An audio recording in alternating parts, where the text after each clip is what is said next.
का हमारा topic of discussion है थ्योरी स्ट्रक्चरलिज्म। थ्योरी होती क्या है? थ्योरी लिटरेचर में डिफरेंट चीज़ों की प्रैक्टिकल स्टडी करके उसको मुख्तलिफ मीनिंग्स निकालना, इस चीज़ को हम थ्योरी कहते हैं। बहुत सी थ्योरीज हैं लिटरेचर में, उन्हीं में से एक थ्योरी ये स्ट्रक्चरलिज्म थ्योरी भी है। तो स्ट्रक्चरलिज्म थ्योरी को पढ़ने से पहले हम एक चीज़ देख लेते हैं, वो है क्रिटिसिज्म,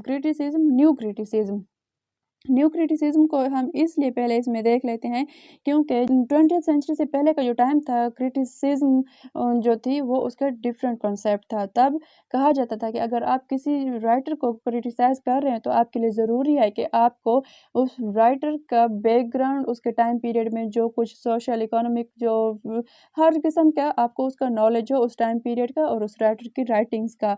न्यू क्रिटिसिज्म में ये चीज़ चेंज हो गई। न्यू क्रिटिसिज्म को सबसे पहले प्रेजेंट किसने किया? जॉन क्रॉव रैंसम ने। उसने प्रेजेंट किया और उसने बताया कि ज़रूरी नहीं कि हमें सारा उस राइटर का बैकग्राउंड उनका इल्म होना चाहिए, सारा नॉलेज होना चाहिए, ये बिल्कुल भी ज़रूरी नहीं है। जो चीज़ ज़रूरी है वो ये है कि हमें उस राइटर के लैंग्वेज और उसके टेक्स्ट का इल्म होना चाहिए। उस लैंग्वेज को तोड़ फोड़ के, उसके टेक्स्ट को तोड़ फोड़ के उसको डीपली स्टडी करना चाहिए, उसको फिर क्रिटिसाइज करना चाहिए। तो ये न्यू क्रिटिसिज्म है। लिटरेचर में, लिंग्विस्टिक में भी और क्रिटिसिज्म में भी हम स्ट्रक्चरलिज्म को देख सकते हैं। वैसे तो डिफरेंट फील्ड्स में हम स्ट्रक्चरलिज्म को देखते हैं। लिटरेचर की बात हुई तो क्रिटिसिज्म में भी है, लिंग्विस्टिक में भी है।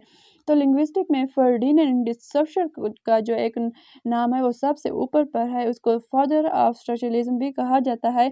उसका एक वर्क पब्लिश हुआ 1915 में, कोर्स इन जनरल लिंग्विस्टिक्स, जो उसने खुद पब्लिश नहीं किया, वो जस्ट एक टीचर था। उसने जो अपने लेक्चर वगैरह दिए तो उसके स्टूडेंट्स ने उन लेक्चर्स को कलेक्ट करके उन सबको डीपली अच्छे से प्रेजेंट करके ये उसके बुक की शेप दे के पब्लिश कराया, कोर्स इन जनरल लिंग्विस्टिक्स इन 1915।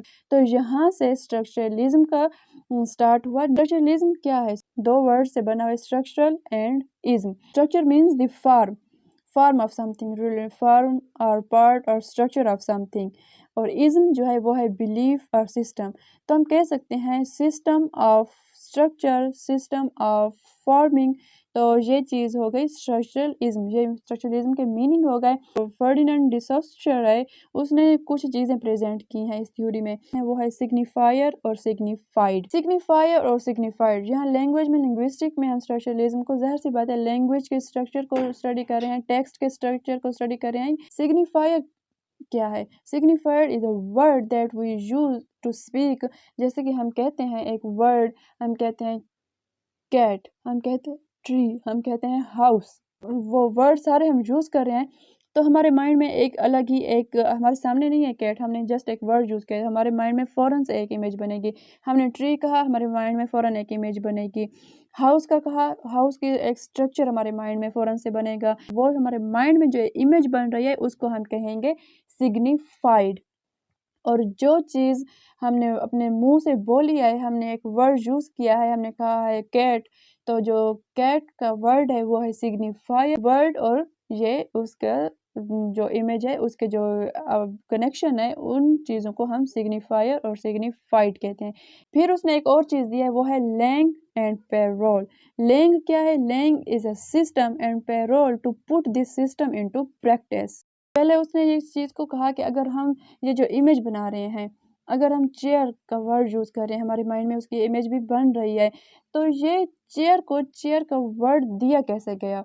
उसने कहा कि इसका कोई भी लॉजिक नहीं है, जितना भी आप डीपली स्टडी करें कोई भी इस चीज़ को जस्टिफाई नहीं कर पाएगा कि ये किस वजह से ये चेयर को चेयर कहना स्टार्ट हुआ, या ट्री को ट्री कहना कैसे स्टार्ट हुआ। ये बस नेचुरल है कि हर चीज़ को इंसान खुद, ह्यूमन, ये नेचर है, इंसान हर चीज़ को एक नाम दे देता है। डिफरेंट लैंग्वेज में हर कोई एक ही चीज़ को डिफरेंट डिफरेंट नाम दे देता है। जैसे कि हम अगर इंग्लिश में कैट कह रहे हैं तो ज़ाहिर सी बात है, किसी और ज़बान में हम उर्दू में, हिंदी में बिल्ली कह रहे हैं, हर लैंग्वेज वाले उस चीज़ को अलग अलग नाम देंगे। तो कोई लॉजिक नहीं है कि ये सब चीज़ें, ये नाम्स, ये ओरिजिन्स कहाँ से स्टार्ट हुए। बस ये है कि ह्यूमन नेचर है, अगर कोई चीज़ बनी है, अपनी ज़रूरत के लिए कोई चीज़ ईजाद की गई है, तो उसको नाम भी इंसान खुद ही दे देता है। तो ये दो चीज़ें उसने प्रेजेंट की हैं, सिग्निफायर और सिग्निफाइड, ये एक चीज़। और दूसरी चीज़ उसने प्रेजेंट किया langue and parole. Langue is a system and parole to put this system into practice. Language है एक, اور پھر اس لینگویج کو اپنے اپنے طریقے سے سمجھ لیں کہ لینگ ہو گئی کیٹ، اور parole to put this into a practice, کیٹ کو ہم کہہ رہے ہیں کیٹ، کوئی اور کہہ رہا ہے بلی، کوئی اپنی زبان میں کوئی اور لفظ یوز کر رہا ہے، تو یہ ہو گئے لینگ اینڈ پیرول، سگنیفائر اینڈ سگنیفائڈ۔ سگنیفائر وہ ورڈ ہے جو ہم کسی چیز کے لیے یوز کرتے ہیں، سگنیفائڈ وہ امیج ہے جو اچانک سے یکدم سے اس کہتے ہوئے ہمارے مائنڈ میں بنتی ہے۔ So that's all, I hope سمجھ آ گئی ہوگی۔ I tried my best of luck, remember me in your prayers. اللہ حافظ۔